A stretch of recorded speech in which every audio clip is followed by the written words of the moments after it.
Inaugurada em 1897, a estátua de José de Alencar, feita pelo Rodolfo Bernardelli, faz parte de uma grande mania que se iniciou na França, que se chama Estatuamania. No Brasil, essa mania começa com a inauguração da estátua equestre de Pedro I, em 1862. A construção dos monumentos públicos, ela em geral mobilizava a população. No século XIX, eram momentos muito importantes da história.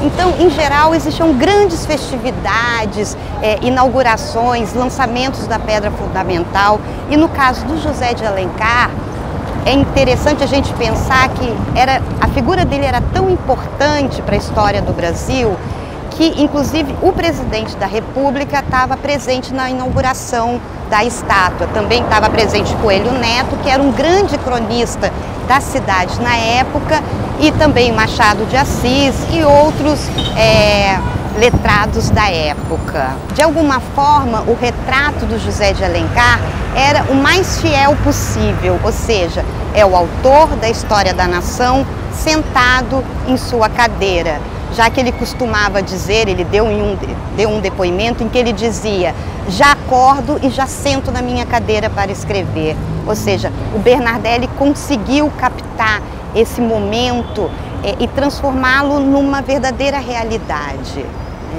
E o interessante é que o José de Alencar está sentado sob afrescos, sobre baixos relevos que retratam os seus principais romances. Mas não são os seus principais romances que ele escreveu, mas sim os principais romances que contam a história da formação da nação. Então nós temos o Guarani, o sertanejo, o gaúcho e Iracema, que são histórias que basicamente retratam a formação, a constituição de uma ideia de nação.